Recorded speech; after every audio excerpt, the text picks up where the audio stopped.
வணக்கம் நண்பர்களே. இன்னைக்கு வீடியோவில் நம்ம யூஸ் பண்ணுற 6 இன்ச்சி அல்லது 8 இன்ச்சி ஊஃபர் அல்லது ஸ்பீக்கர் எல்லாத்துலேயும் 4 ஓம்ஸில் வர்ற ஸ்பீக்கராக இருந்தாலும் சரி, ஊஃபராக இருந்தாலும் சரி, அதுக்கு என்னென்ன ஆடியோ போர்டு மேட்ச் ஆகும் அப்படின்னு சொல்லி ஒரு ஷார்ட்டாக நம்ம பார்க்கலாம். இந்த 6 இன்ச் ஊஃபரை பொறுத்தளவுக்கு ஸ்பீடானில் டால்பி சீரிஸு. இந்த 6 இன்ச் ஊஃபரை பொறுத்தளவுக்கு இது 6 இன்ச் ஊஃபராக இருந்தாலும், ஆனால் இது 8 இன்ச் மேக்னெட்டுங்கிறனால 8 இன்ச்சியாக இருந்தாலும் சரி, 6 இன்ச்சியாக இருந்தாலும் சரி, நான் சொல்கிற ஆடியோ போர்டு மேட்ச் ஆகும். என்னென்ன ஆடியோ போர்டுனா, STK 4141 யூஸ் பண்ணலாம், STK 4191 யூஸ் பண்ணலாம், DDA 7294 யூஸ் பண்ணலாம். அதே மாதிரி டிரான்சிஸ்டர் டைப்பில் 2FET யூஸ் பண்ணலாம். மாஸ்பெட்டாக இருந்தாலும் 2 மாஸ்பெட் உள்ள ஆடியோ போர்டு யூஸ் பண்ணலாம். அதே மாதிரி நீங்கள் டிரான்சிஸ்டர் டைப்பில் STK மாடல் யூஸ் பண்ணுறாப்புல இருந்தால் தாராளமாக யூஸ் பண்ணலாம். குமாரில் வர 2FET செட் ஆகும். ஆனால் நம்ம யூஸ் பண்ணுற 5.1 ஆம்பிளிஃபையரை பொறுத்தளவுக்கு அதிகமாக யூஸ் பண்ணுறது பார்த்திங்கன்னா STK அல்லது டிரான்சிஸ்டர் டைப்பு தான் நம்ம அதிகமாக யூஸ் பண்ணுறோம்.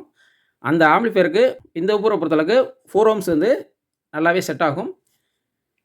அந்த STK மாடல் இந்த மாதிரி ஆடியோ போர்டில் வாட்ஸ் கூட உள்ளது யூஸ் பண்ணுறாப்புல தான் இதில் நீங்கள் 2 ஊஃபர் போட்டு ஒரு டவர் பாக்ஸ் மாதிரி யூஸ் பண்ணிங்கன்னா கரெக்டாக இருக்கும்.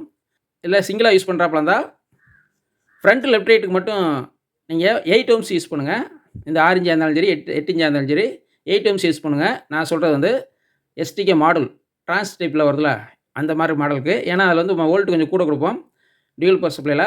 அப்படிங்கும்போது கொஞ்சம் 8 ஓம்ஸ் இருந்தால் மேட்ச் ஆகும். ஆனால் 4 ஓம்ஸ் யூஸ் பண்ண முடியாதா அப்படின்னு கேட்டிங்கன்னா தாராளமாக யூஸ் பண்ணலாம். என்ன அந்த கொஞ்சம் அந்த ஹீட் சிங்க்கு வந்து ஓவர் ஹீட் ஆகும். அதுக்கு மட்டும் நீங்கள் எக்ஸ்ட்ரா ஹீட் சிங்க்கு ஆட் பண்ணிக்கணும். இல்லைன்னா ஒரு பக்கத்தில் ஒரு 12 வோல்ட் ஃபேன் வச்சுக்கிட்டிங்கன்னா அந்த ஆடியோ போர்டு நல்லா ஒர்க் ஆகும். இல்லை நீங்கள் DDA 2030 இந்த மாதிரி கம்மியான ஆடியோ போர்டு யூஸ் பண்ண போகிறீங்கன்னா இந்த மாதிரி ஹெவி மேக்னெட் இல்லாமல் இந்த மாதிரி சின்ன மேக்னெட் யூஸ் பண்ணிங்கன்னா அதில் DDA 2030 இந்த மாதிரி ஆடியோ போர்டுக்கு வால்யூம் வந்து நல்லாவே இருக்கும். ஆனால் இந்த சின்ன மேக்னெட்டு எல்லா பக்கம் கிடைக்குதான்னு தெரியல. ஏன்னா முதல்ல வந்துக்கிட்டு இருந்துச்சு, இப்போ வந்து இங்கே நம்ம ஊரில் கிடைக்கல. அங்கே கிடச்சுன்னா கம்மியான வாட்ஸ் உள்ள ஆடியோ போர்டு யூஸ் பண்ணுறாப்புல இருந்தால் நீங்கள் இந்த மாதிரி சின்ன மேக்னெட் டைப் யூஸ் பண்ணுங்கள், மேட்சாக இருக்கும். ஏன்னா இது வந்து வாட்ஸை பொறுத்தளவுக்கு 20 வாட்ஸ் தான் வரும்.